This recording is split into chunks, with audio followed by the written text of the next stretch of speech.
Muito boa noite, meus amigos. Mais uma vez, bom estar com todos. Bom ver a nossa casa cheia. Essa luz. Aí, acho que assim a gente vai retomando, a gente vai aprofundando. Com muita alegria que a gente tem na noite de hoje, a nossa irmã, diretora, trabalhadora da casa, fundadora, alguns bons aninhos trabalhando firme para que todos nós possamos estar aqui, junto com tantos outros que ajudaram a este momento existir, porque os desafios são muito grandes para todos nós, para nós que estamos vindo, para nós que estamos trabalhando, e o que muda talvez é só o CPF, porque o desafio é igual, tão gigante para cada um de nós. Que possamos recebê-la com muito amor e carinho, que cada um individualmente esteja com suas mentes abertas para ouvir, deixando seu coração e suas mentes treináveis para que possamos sair mais leve na noite de hoje. Boa noite, meus queridos.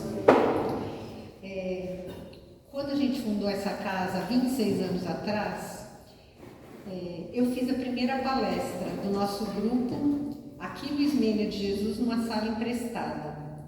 E a minha primeira palestra foi essa que eu vou fazer hoje para vocês. É desse livro, O Evangelho das Recordações. A segunda parte desse livro, o autor, o Eliseu Ligonati, na segunda parte, ele narra as 3 últimas reencarnações dele. É um período de 350 anos, mais ou menos. Ele diz que ele não faz isso de vontade própria, mas por pedido dos amigos superiores. Não sei se vocês já leram essa parte aqui, mas vale a pena a gente estudar esse relato aqui. É uma experiência que ele diz que ele não deseja para ninguém. Ele abriu a realidade dele de 3 encarnações para trás. E que ele diz que é para a gente ver o quanto abençoado é o Criador, que a gente nasce esquecido de tudo que a gente fez para trás.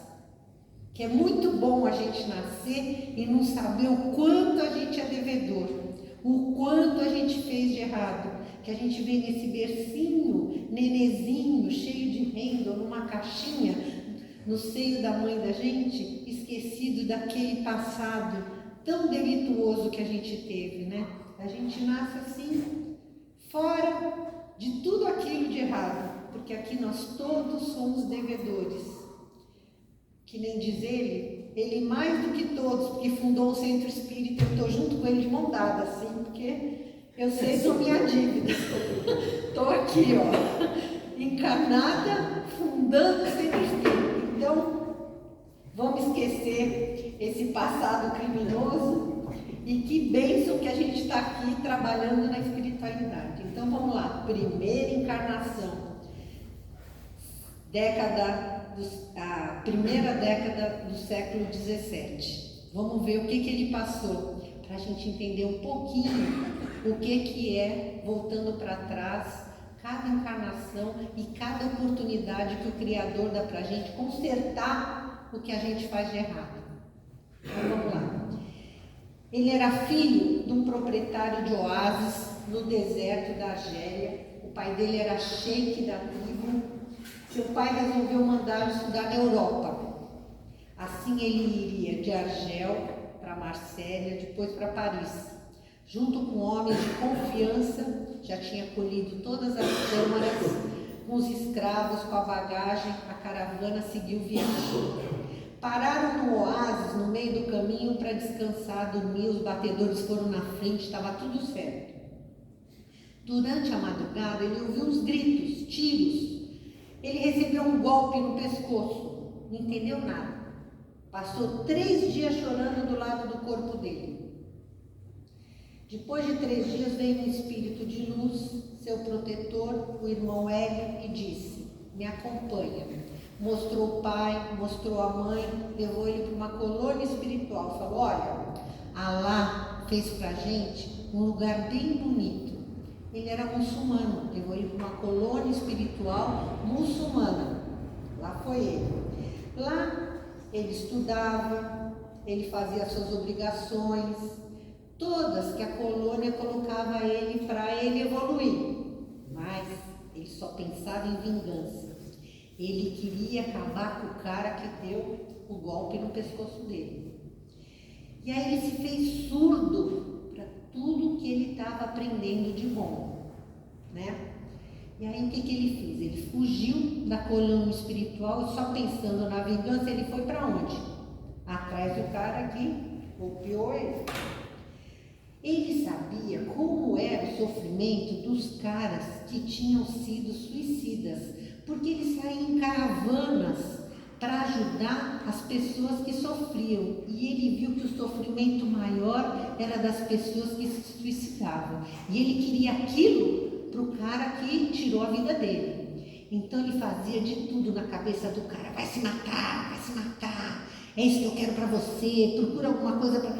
Então ele ficava na cabeça, e aí ele viu que sozinho ele não conseguia fazer isso com o agressor dele. Então ele começou a recrutar obsessores para ajudar a azucrinar a cabeça do infeliz do cara que chamava Mohamed.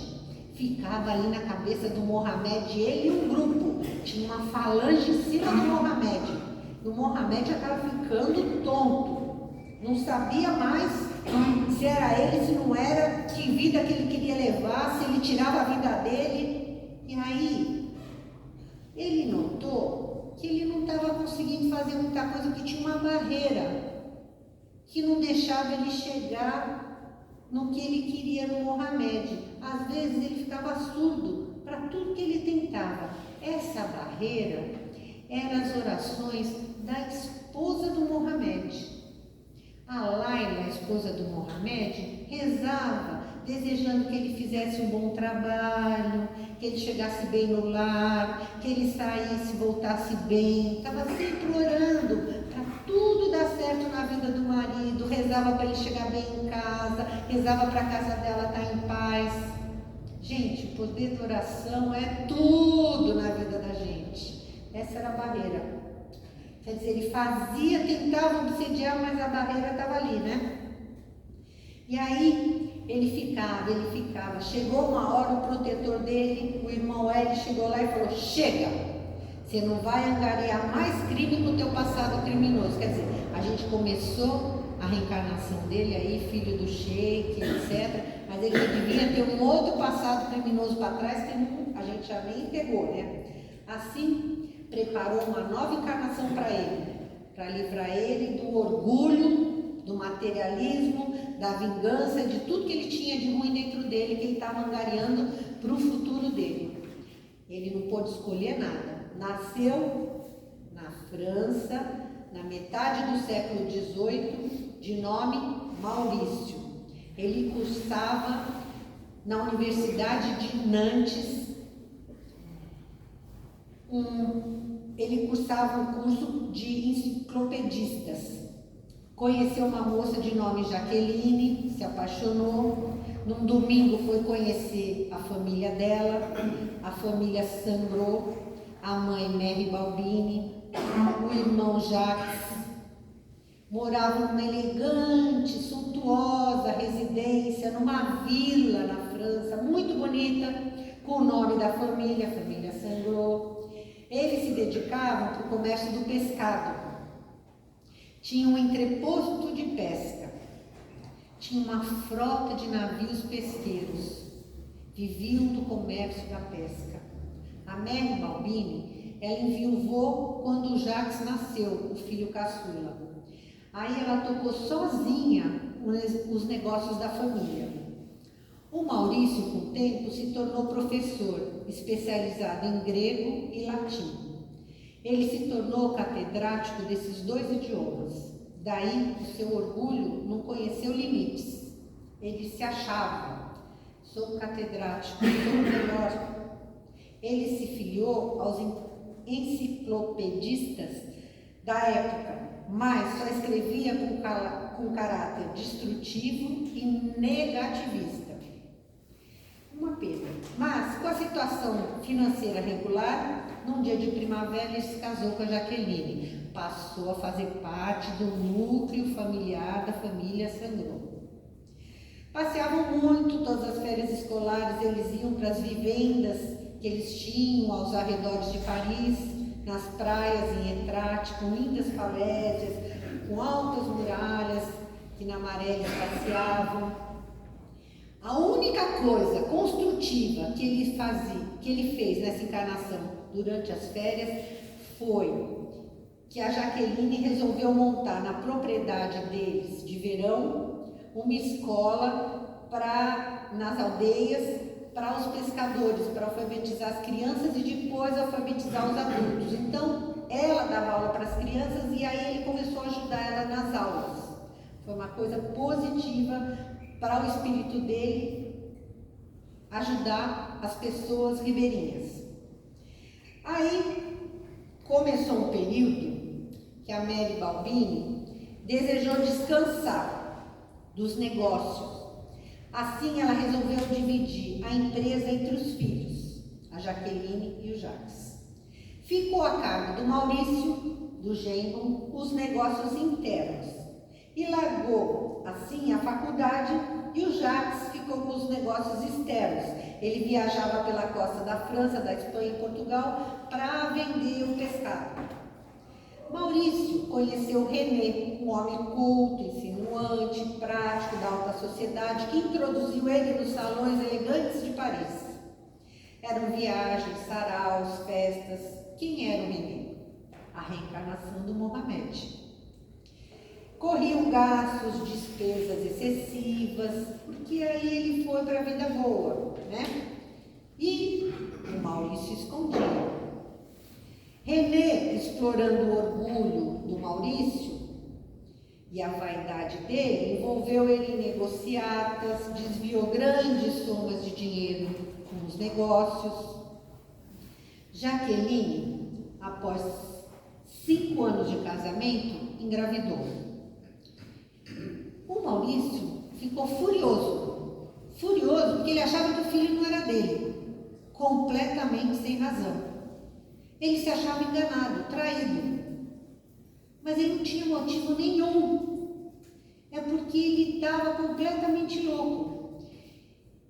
Ele achava que o filho era do René, mas sem motivo. Porque às vezes, ele, em negociatas, em trabalho, ela ficava em Paris, para não ficar sozinha na casa dela, na casa de alguma madame, de amigas, em outras casas, em Paris mesmo, mas sempre com uma amiga, mas nunca em festas, em saraus, nem nada. Ela ficava junto com uma outra família para não ficar sozinha. Mas nunca ela foi ou saiu com alguém. Ou depois, quando desencarnou, ele soube que o filho era dele mesmo, né? Isso foi uma coisa da cabeça dele. Nasceu assim, no início da primavera, a Mary Claire. E claro, ele não aceitou. A Mary Balbini, que era a avó, desde esse dia proibiu o Maurício de entrar na casa dela e acolheu a filha e a neta.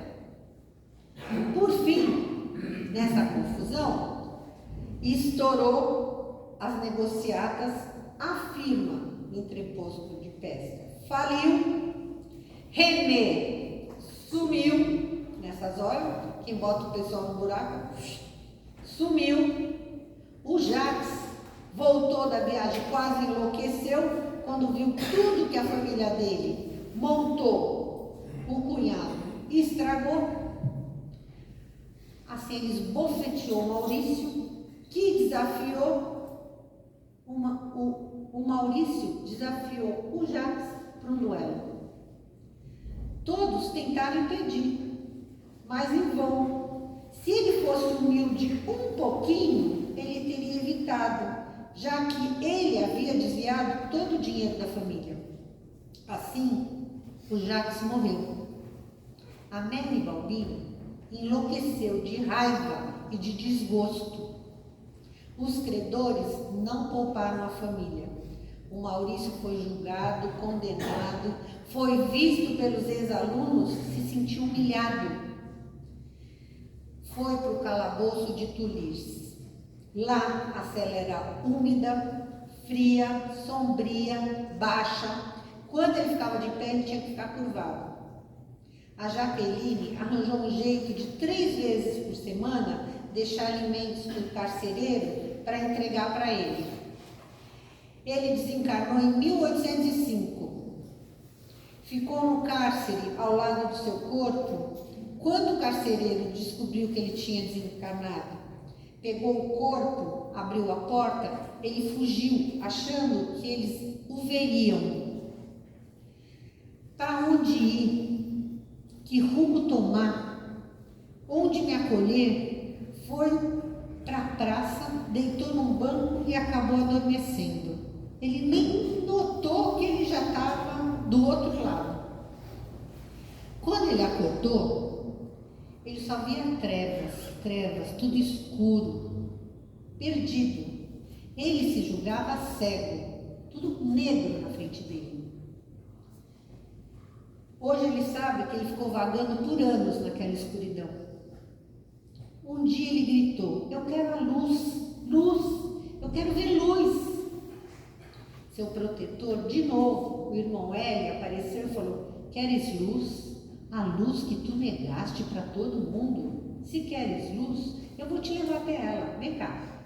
Ao espírito luminoso, seu protetor, conduziu ele até uma porta baixinha, estreita, feita de um carvalho bem rijo, chapeada, trancada, uma fechadura fortíssima.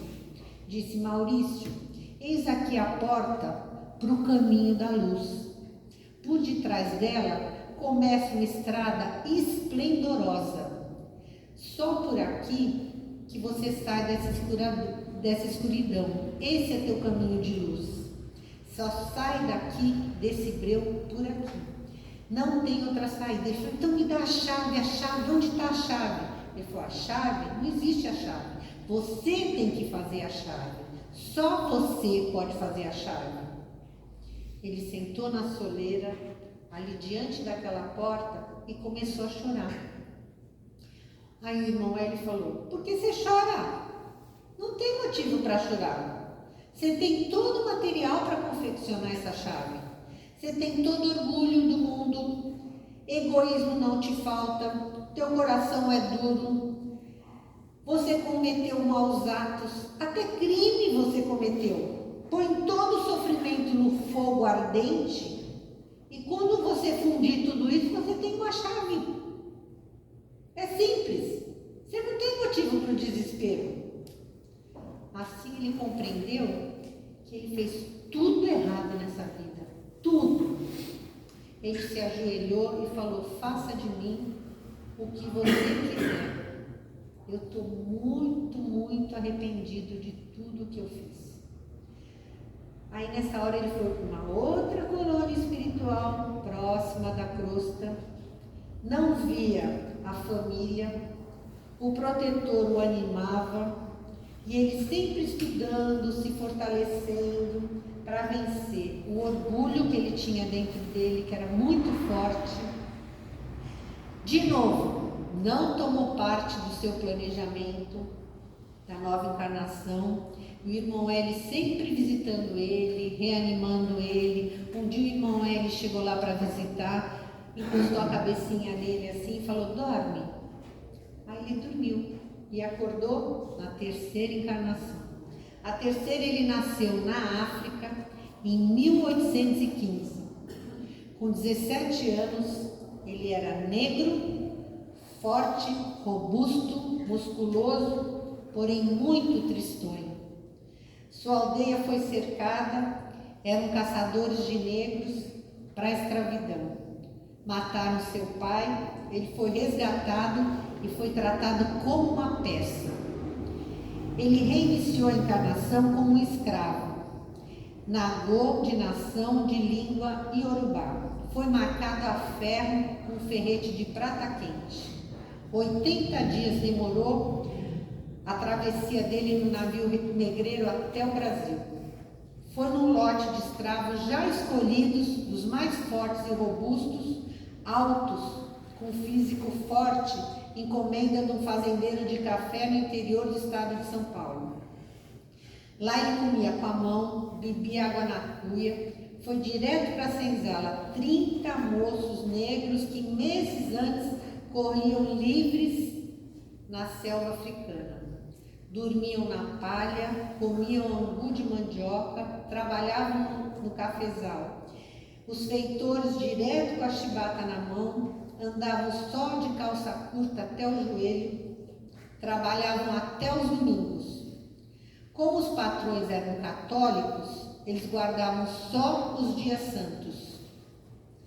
O Evaristo era um feitor bem ruim, bem mau, e ele não tolerava a altivez que tinha o nosso amigo escravo. Assim, de maldade, ele transferiu ele para a casa grande, para os serviços de confiança da fazendeira, porque a fazendeira era uma mulher enérgica, violenta, andava com a palmatória na mão. Ela mandou quebrar todos os dentes de uma mucama só porque o marido elogiou o sorriso da menina. O patrão, o senhor, ele queria o nascimento dos negrinhos para vender. Então ele resolveu não ter filhos, porque ele falou: eu não quero ter um filho para o patrão vender, para comer o resto da comida da casa, para comer comida de porcos. Então, ele foi se aconselhar com a cozinheira, a velha cozinheira da casa, a Nha Rita, e ela falou: vai procurar o pai Norato, que é um negro alforriado que serviu o pai do senhor. Ele é curandeiro da região.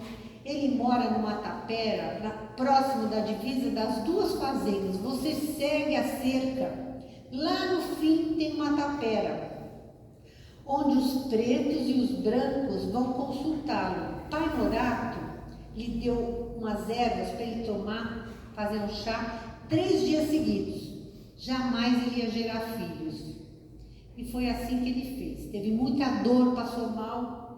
E aí, um dia, a Sinhá falou para uma mucama, a Joana, procurar ele e sair para namorar com ele.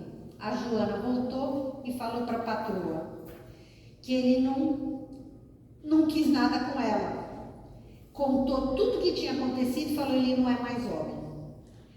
Quando a patroa soube, mandou ele sofrer 3 dias de 25 açoites, que dava 75 vergalhadas.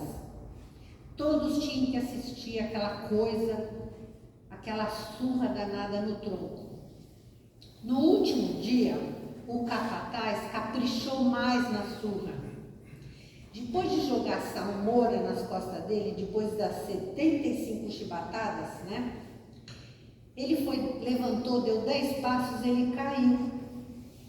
Quando ele caiu, ele tombou. O Evaristo foi lá e deu mais uma chibatada no rosto dele. Nisso surgiu o pai Norato, enlaçou ele calmamente, pegou ele pelos braços, colocou em volta do pescoço e atravessou o terreiro bem calmamente, na frente de todos, que estavam mudos, imóveis, e começou a caminhar, indo para a divisa, como quem diz: vou levar ele para minha tapera, para cuidar dele. Ficou todo mundo parado. O Evaristo subiu no cavalo, fez um sinal para o dono da fazenda, para o senhor, como quem diz: eu vou pegar e vou trazer de volta. No que ele subiu no cavalo, o cavalo levantou as patas de trás, como se tivesse se assustado. O Evaristo caiu de cabeça no chão, na mesma hora quebrou o pescoço e morreu. Todo mundo se assustou. Ninguém foi atrás, nem do pai Norato, nem do coitado que apanhou. Com isso, todo mundo achou que era para deixar quieto. Nem o patrão foi atrás. E aí começou uma nova vida para o nosso amigo. Pai Norato tratava como um filho. Depois de cuidar dele, transmitiu todos os segredos das plantas, das ervas, das sementes, como curar as feridas dos castigos, como tratar os animais doentes. Ele tornou-se assim um ajudante de curandeiro. Ele fazia xarope, fazia unguento, ele foi se espiritualizando, foi entendendo a dor do próximo, né? Um dia, Pai Norato gemeu de noite e lhe disse: não é nada, reza para mim, meu filho. De manhã ele tinha desencarnado. Assim, ele ficou no lugar do Pai Norato. Ele se tornou o curandeiro da região. Ele recebia o sustento mensal dos senhores da região, de todos os fazendeiros na sua tapera. Ele ajudava todos que o procuravam. Ele estendeu sua compaixão para todos os fazendeiros da região, aos senhores de escravo, aos feitores, curou a netinha de um feitor, chorou junto dela doente, socorria os negros, socorria os brancos. Ele compreendeu que todos sofriam. Ele aprendeu a amar todos que vinham necessitando, sofrendo na sua taperinha. Foi assim que ele foi indo o restinho da sua vida. Como aconteceu, ele não sabe. Mas em 1887 ele desencarnou. Quando ele desencarnou, ele abriu o olho, o que ele viu? A porta estreita. No escuro, quem ele viu? Pai Norato, numa túnica branca, rejuvenescido, brilhante. Depois de lhe dar um abraço gostoso, falou: vem, meu amigo, vem. Aí ele viu aquela portinha e falou: a chave, a chave. Ele falou, apontou para o coração dele e falou: está aí dentro, meu querido, a chave. Nós aprendemos a forjar essa chave. É a humildade, está dentro do nosso coração. Nós forjamos ela cuidando do nosso próximo, com amor, com carinho, com afeição. Avante a luz. E a porta se abriu. Então, quando a porta abriu, ele viu o irmão L, o protetor dele do outro lado. Era isso que ele precisava para conseguir abrir aquela porta.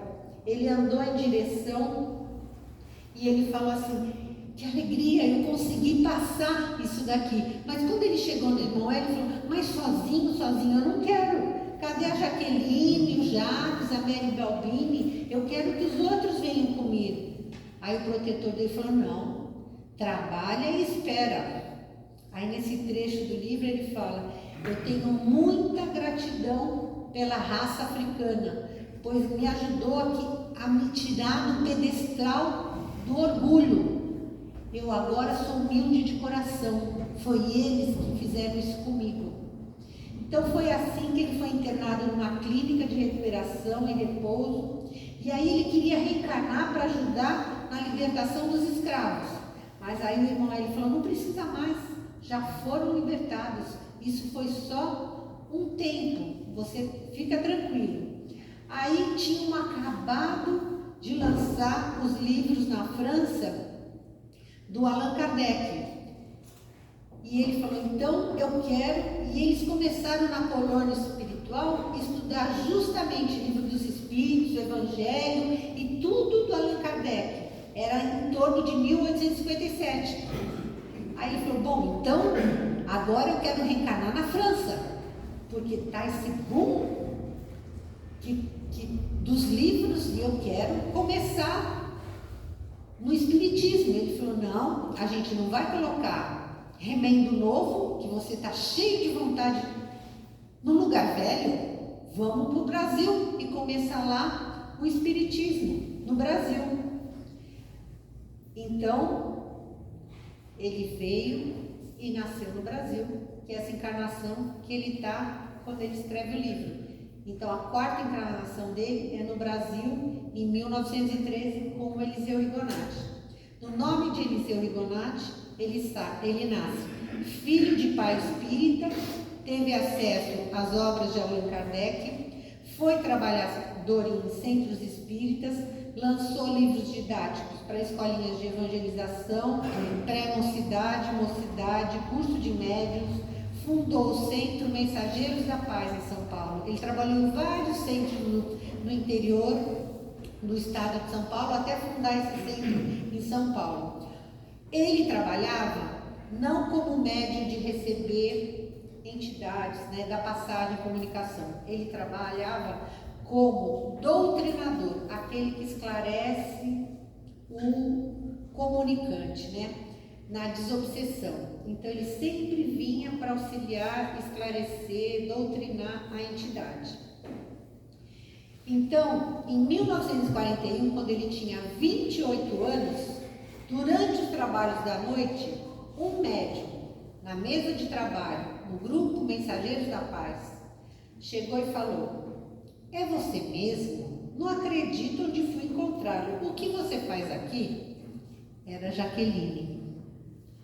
15 dias depois, ela foi recolhida pela corrente espiritual da casa, voltou mais equilibrada, dizendo: graças às preces, às suas preces, porque ele sabia que era com ele aquela entidade, mas não sabia direito o que era.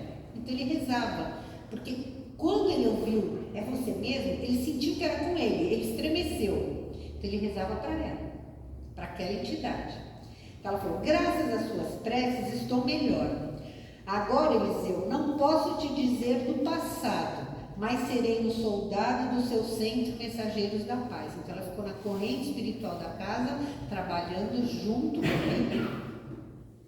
Em 1979, quando ele já tinha 38 anos, 10 anos depois, durante os trabalhos da noite, ela pronunciou uma linda preleção sobre o óbolo da viúva, dedicou para o Eliseu, se despediu e disse que era Jaqueline, que era uma querida do passado, de outra encarnação dele. Em 1980, quer dizer, eu falei quando ele tinha 38 anos, quando ele já tinha 67 anos, ao começar o atendimento da tarde, ele fazia umas consultas de triagem à tarde para o trabalho da noite. Ele não era vidente, mas ele percebe a presença de uma senhora com uma vestimenta antiga, de renda, uma vestimenta do século passado, né? É engraçado que a gente não é vidente, mas quando é coisa com a gente vê. Eu acho que a espiritualidade mostra o que a gente tem que ver, né? E ele vê essa senhora analisando ele, olhando tudo que ele estava fazendo. E aí ele escuta Jaqueline no ouvido dele falando: tenha calma, é a mamãe. Ela foi trazida para auxílio na reconciliação contigo. Ela está lhe analisando. Chegou a ficar do seu lado na hora da sua preleção. Ela foi contigo para a sala de passes. Aí ele escuta: meu Deus, que transformação! Vejo aqui amigos de outros tempos me abraçarem, me beijarem. Que estranho, que estranho. Assim, numa reunião de desobsessão, outro dia, em outro trabalho, de noite, ele escuta o médium falar: vi tudo, agora compreendo a situação e bendigo essa hora. Peço-te que me ajudes a levar socorro ao nosso Jacques. Eu te perdoo e peço por todos nós. Então ele já tem o perdão da filha e da mãe, porque vem o quanto ele se modificou, o quanto ele estava trabalhando no bem e o quanto ele já era outra pessoa. Assim, a Mary Balbino começou a ajudar constantemente e reflorou de novo o amor dela pelo Eliseu, antigo Maurício, né? Aí no centro espírita dele, os outros trabalhadores começaram a sentir o Jacques chegando perto do centro. Foi marcado o dia da reconciliação. Foi trazido para o centro espírita o Jacques que não o perdoava. A corrente espiritual do centro preparou o ambiente. Muitos amigos da época deles foram trazidos para ajudar. A mãe, a irmã e todo mundo em oração. Então, o dirigente da casa, os médios que iam trabalhar, chegaram para ele e falaram: Eliseu, você faz uma doutrinação amorosa, tenha paciência, não tenha pressa, não se exalte, não discuta, aceite, calma. Aí começou, o médium recebeu o Jacques e ele chegou e falou: Jacques, eu estou aqui para falar contigo. E aí ele começou, és tu? Não me enganas, tu és ruim. E ele começou, me perdoa. Tu eras como um irmão, mas na verdade era uma víbora peçonhenta. Me perdoa, não perdoa, não perdoa. E começava aquilo. Confia nos nossos negócios, tu nos roubaste, dilapidou todo o patrimônio, nos conduziu à falência, completa ruína. E ele, me perdoa, não perdoa. Abri as portas da minha casa, toda a família te recebeu, tu me tirou a vida, não perdoa. Sabe aquela vez que tu teve um AVC, que tu sofreste? Quem provocou fui eu. Para isso eu fui buscar um médico nas trevas. Queria te ver estendido na rua como eu fiquei. A mão que te salvou foi aquela criança, aquele teu neto. Sem ele ali do teu lado, tu não teria escapado. Quer dizer, o Jacques até obsediava ele. E o Jacques falava, e ele falava, eu não te perdoo nunca. E ele falava, Jacques, me perdoa, eu era ignorante, não conhecia os meus deveres para com o próximo. Como não conhecia teus deveres? E aí você não estudava? Não tinha um monte de livro, não tinha uma biblioteca inteira. Ele se sentia fraquejar, sabe? Ele já não tinha mais esperança, porque toda hora o outro vinha com um argumento. E ele pedia, me perdoa, me perdoa. Aí ele falou, pobre da minha mãezinha, quanto sofreu. E a Jaqueline, coitadinha, quando você estava na prisão, você sabia que para você comer 3 vezes por semana, ela se prostituiu? Como você acha que você comia? Quando ele ouviu isso, parece que um ferro entrou dentro dele, assim, no coração. Ele não imaginava que para ele comer, ela teve que se prostituir. Aí ele pensando que a mãe enlouqueceu, que a outra se prostituiu, que ele tirou a vida do outro, deu um negócio dentro dele. Ele falou, meu Deus, como que eu posso pedir mais perdão para esse homem? Ele estava em pé, ele falou assim, meu Deus. Aí ele começou a chorar, chorar, chorar. Aí ele falou, o que eu faço? Ele empurrou a cadeira, ele olhou para ele, ele se ajoelhou, chorando, foi para o chão, beijou o pé dele e falou, se você não puder me perdoar, me esmaga agora, de coração. Aí ficou aquele silêncio. Eu acho que ele ficou pensando, né? O que eu faço agora? Ele viu que ele não tinha mais o que fazer, não tinha mais como argumento, né? Porque ele se humilhou totalmente, né?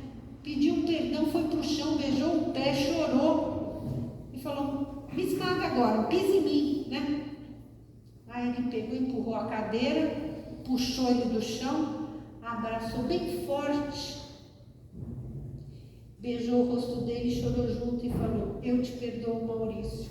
Aí ele falou assim, você me chamou pelo meu verdadeiro nome, então você realmente me perdoou.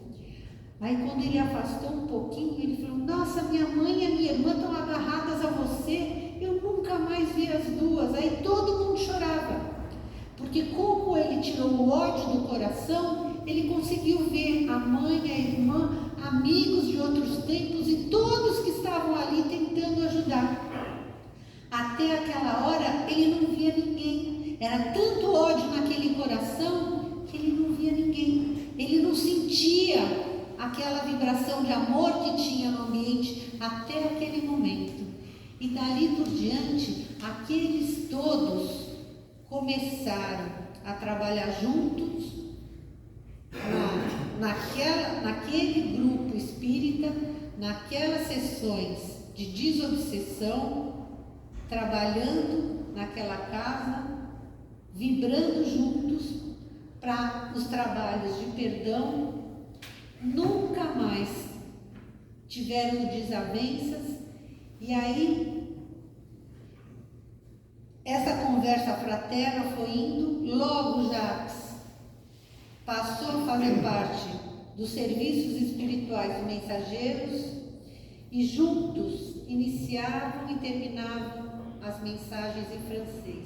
Então a gente pede sempre que Jesus abençoe todas as nossas intenções de progresso no caminho do perdão, porque é isso que a gente quer, que a gente consiga encontrar sempre o perdão das nossas dívidas do passado. Isso é um caso real, é verídico. Ele já desencarnou. Quando eu comprei esse livro, ele fazia 5 anos que ele tinha desencarnado, na época. Então, a gente vê uma história verdadeira, a gente fica pensando como que foi a minha, o que eu passei, qual foi o meu passado criminoso. A gente não está aqui por acaso, a gente já errou muito. Que a gente consiga encontrar o perdão de tudo aquilo que a gente fez de errado, das pessoas que estão no nosso caminho, e que a gente possa aproveitar essa oportunidade de encarnação e fazer o melhor. Que Jesus nos abençoe.